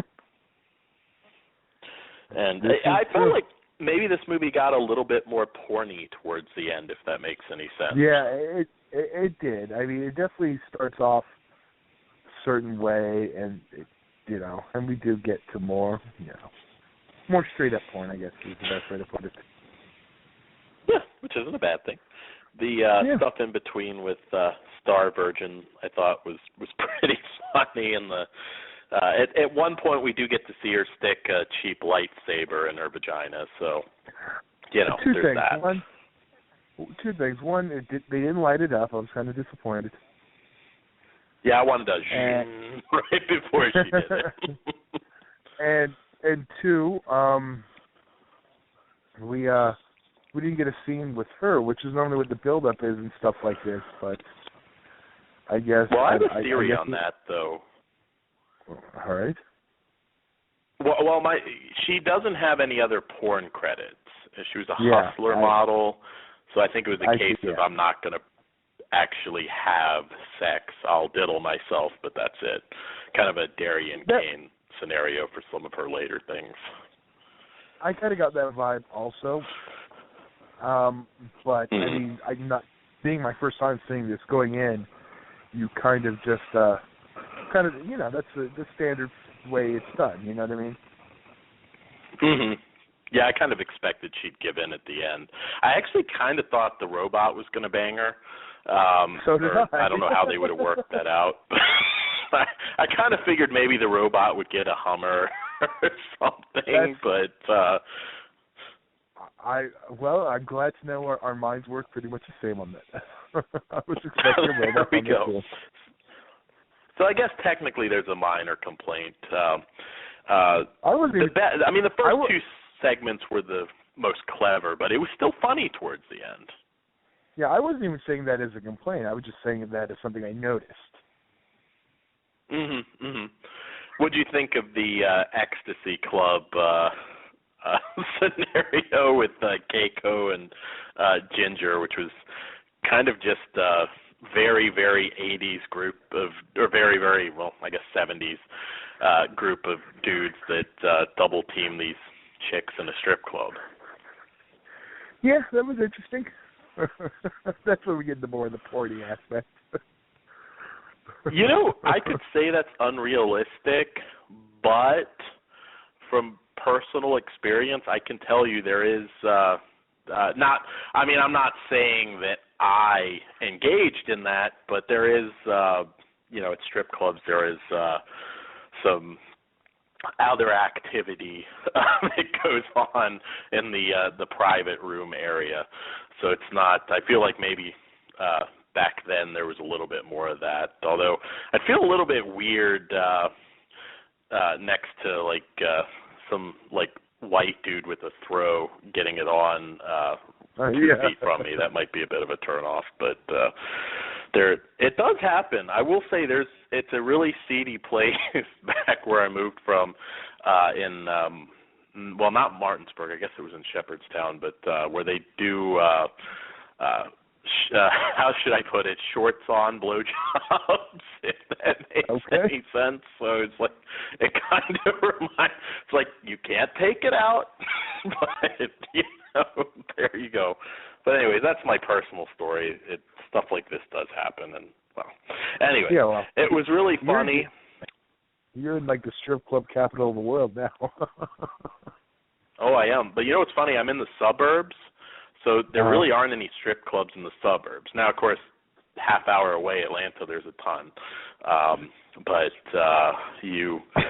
It depends what you look for in a strip club. I found I actually like the divey strip clubs a little bit more, because there's nothing more annoying than getting an air lap dance if you're paying for it. It's just beautiful girl, but they're just kind of like, I could watch you doing this on the stage. I don't know. But anyways, this would be really inappropriate if it weren't Flesh Wound Radio After Dark, so it's perfectly acceptable. What did you think of the queefing stripper, though? That was one of the funnier bits in the last segment. The what? I'm sorry, I kind of dropped down a minute. The queefing stripper that was blowing out the I was like, this is a turn on? I was kind of confused. A lot of cocaine back then. There were huge lines of coke back then. I think it was just like, okay, whatever. I guess it's funny. Before we get into our next film, I guess we can go ahead and... Oh, go ahead. I was going to say, the blowing me kisses, I was kind of confused. Yeah. I was kind of like... It's a nice parlor trick, but I don't know that I'm going to throw a stack of ones at you for doing that, but hey, okay. Yeah. So the film looks great, as you kind of expect from Vinegar Syndrome. You don't have a ton of extras, but they do have an audio commentary from the director and producer, which kind of gives you some good information. I don't think you could really expect much else. I don't think Kari Clark is probably too eager to talk about her one porn appearance. I think the whole set is great. Rating the movie, I give it 4.5. I think it's hilarious. The only thing I guess I could, if I were nitpicky, Kari Clark doesn't really go full-on hardcore in it, but she's a hustler model. She never did anything else. I don't know that that's a particularly big deal for anybody in this one. And what can I say? I laughed my ass off straight through this. This is the best, 10 or $15 that I ever spent on, so far this year for sure. What say you, Todd? I give it a 4. I'm right with you. I debated 4.5, but I got to leave some room. There's some other classics out there. That is true. That's why I did go 4.5. But I will say, how often is it, certainly with modern ones, that you can watch a porn movie straight through and just laugh your ass off and have a great time, even aside from the erotic content. That's pretty damn rare. So I would check this one out. It doesn't seem to be getting the same press that some of the other Vinegar Syndrome releases are getting, but I will say this is one I highly recommend for a good laugh. So moving on to our other Vinegar Syndrome title for the evening, kind of some more well-known cast, certainly, and that is Too Naughty to Say No, which is a 1984 film from, the writer-director Victor Nye, a.k.a. Susie Randall, who I believe was the one that actually directed this under a pseudonym.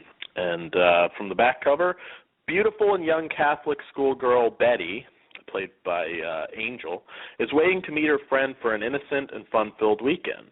After dozing off, she awakens to find that the world isn't quite as innocent and pure as she thought, and soon finds herself trapped in a nightmarish world of sexual perversions. As she stumbles from one encounter to the next, her adventures introduce her to the debauched habits of everyone from the kindly nun and father at her school, her unabashedly kinky friend, played by Ginger Lynn, and even a perverted undertaker, played by the legendary Harry Reams.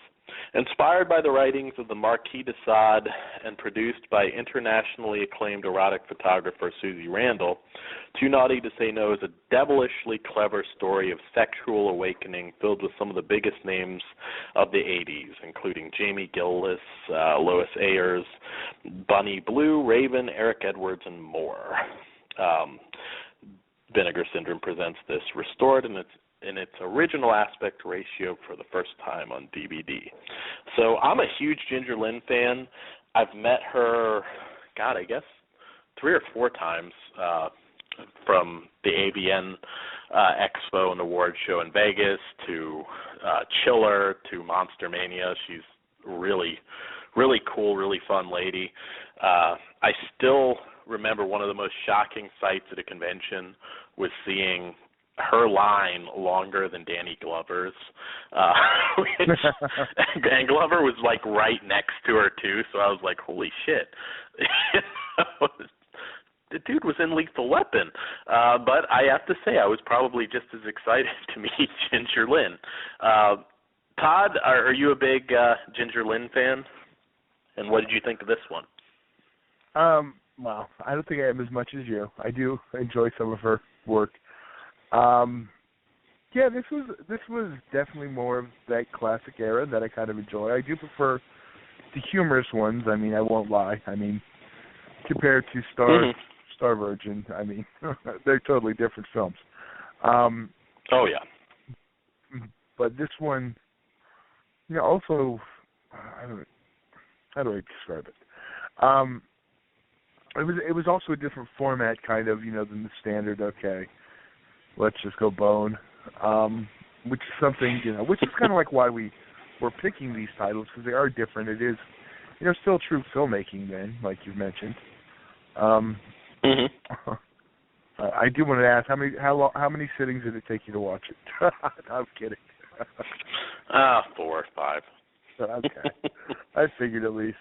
I thought we were gonna have to delay the show. You never know.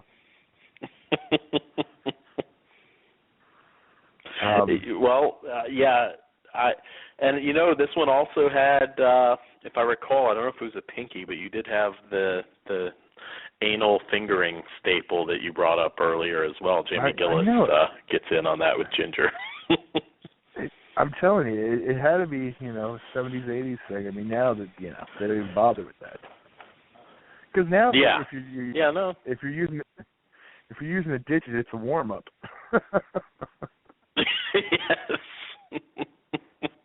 Yes, that is the appetizer before the main course now. But I still like this one. It still had that light, silly '80s sex comedy vibe. It's not as hilarious as Star Virgin, but of course this one might be of more interest to some people because it has some of the bigger names in porn at that time. Harry Reams, of course, when he has to bang Angel back to life in the funeral parlor. I thought that was pretty funny. The random scene where at the end of Jamie Gillis's sex scene, he just decides to suck on that titty pacifier thing. It still has those what the fuck moments. You have Lois Ayers is that kind of sporting that pink mohawk that definitely puts this one firmly in the 80s. There's God. What do you think of the two 80s looking wrestler guys that were tag teaming that hooker to Daniel Bryan's entrance theme?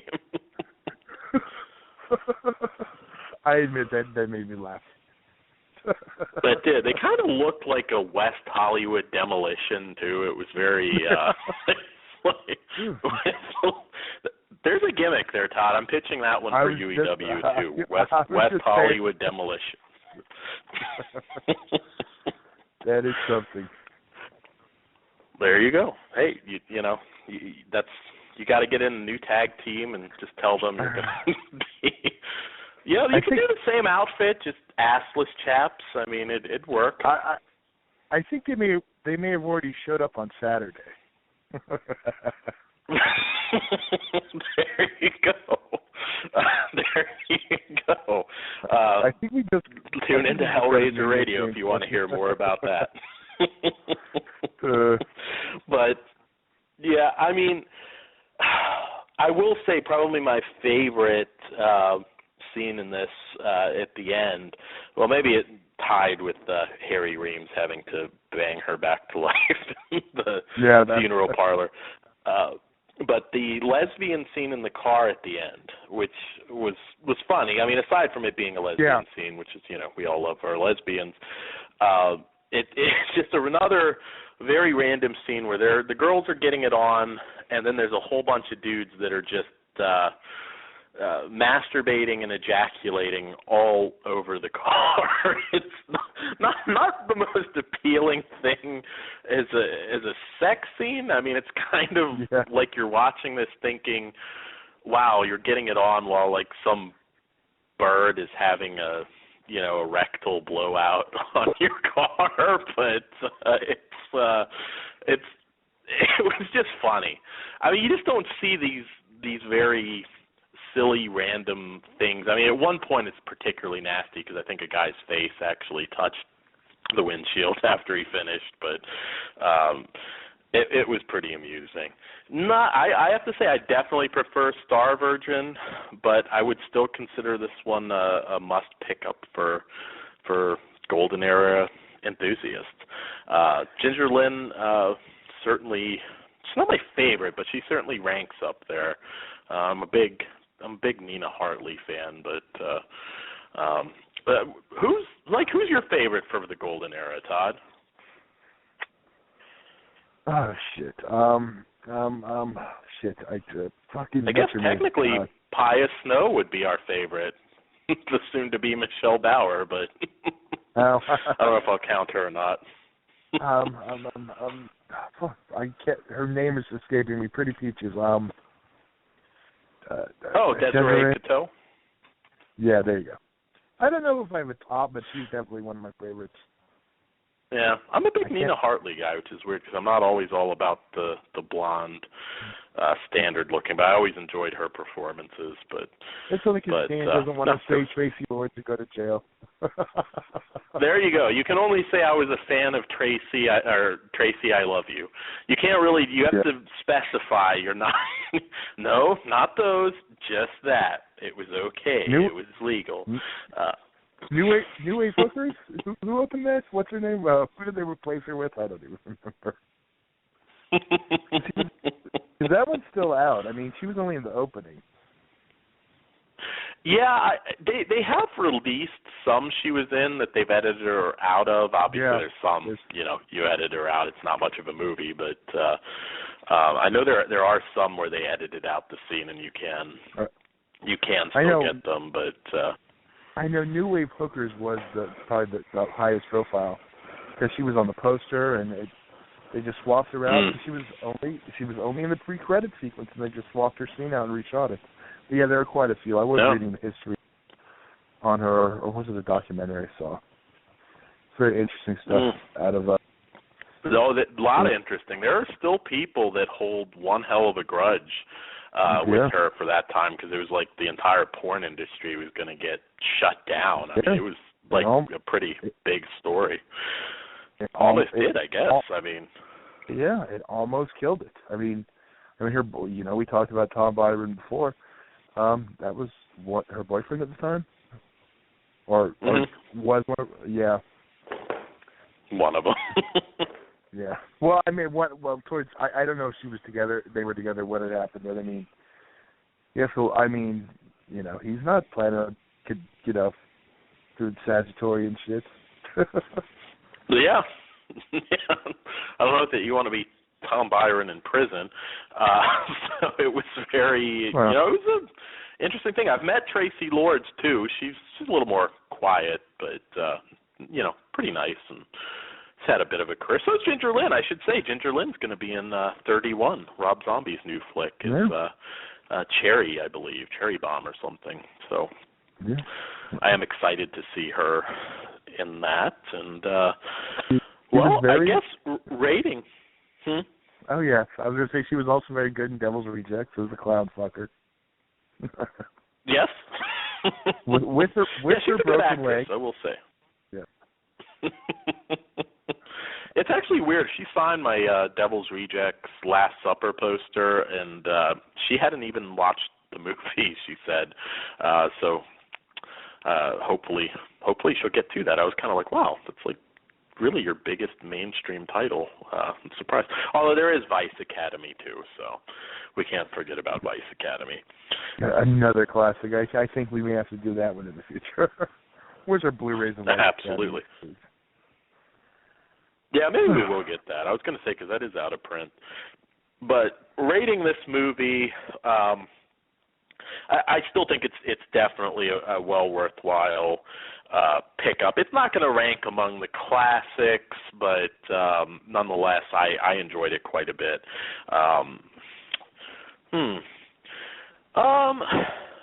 Well, I still give this one a 3.5. Okay. I was going to say, you want me to go first on this? I'm going to give it a 3, but I still recommend it. Apparently, I'm a little more harsh on porn than other stuff. There you go. Todd is like a picky critic with porn. Other than that, you like everything. Porn, hey, it doesn't look like she's giving her all on that blowjob scene. Yeah, I shall subtract the star. I did notice a little bit of half-assing in.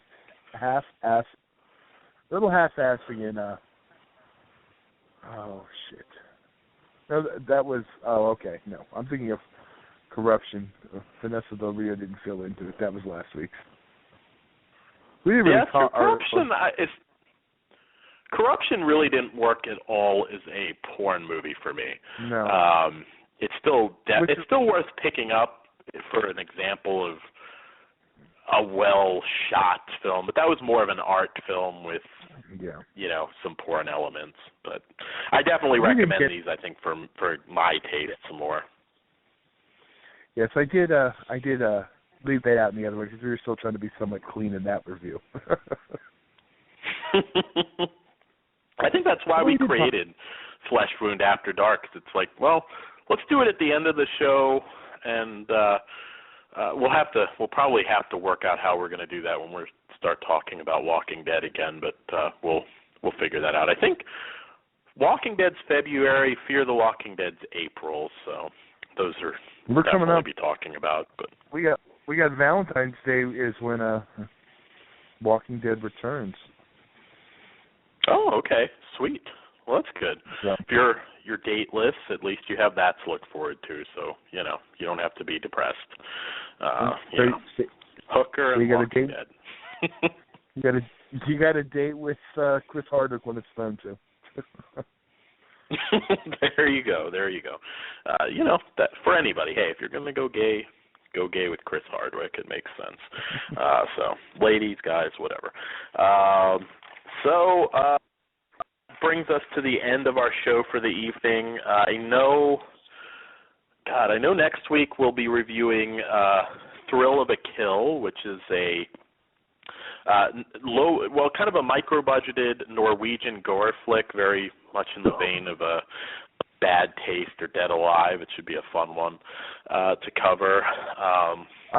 We don't have firm plans, but here's what I was going to throw at you. When we didn't review this week that I've never seen, I haven't heard a lot about it, and that's from Scream Factory, Sonny Boy. I don't know if you want to go. Yeah, go we can throw that in there. I got that one. Yeah, we'll do Sonny Boy. Absolutely. That's. I mean, it'll be a first time for me too. So it'll be a first time viewing for me. It's a movie. It's a first time for me. I've been aware of it. I've never watched it, which is rare. There we go. All I know is it's David Carradine in drag, and it's a very bizarre movie, but bizarre can certainly be good. Very culty movie. So we'll have that. Maybe we'll do Zombie Fight Club or something. So we'll.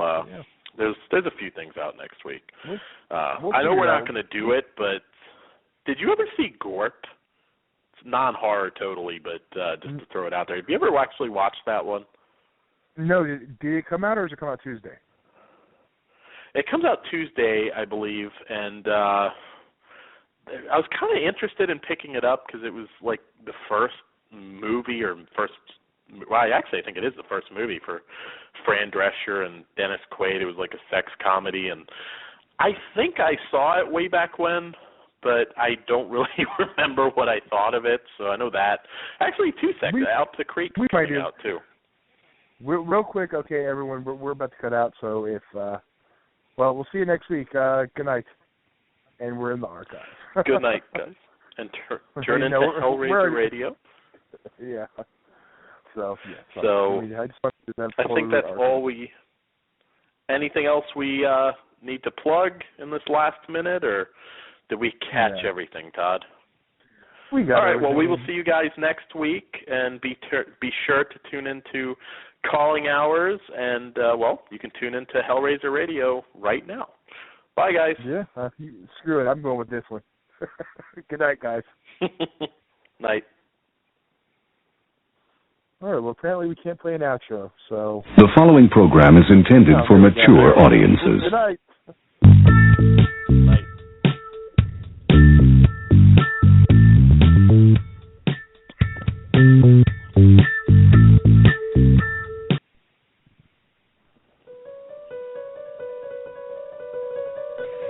It's here.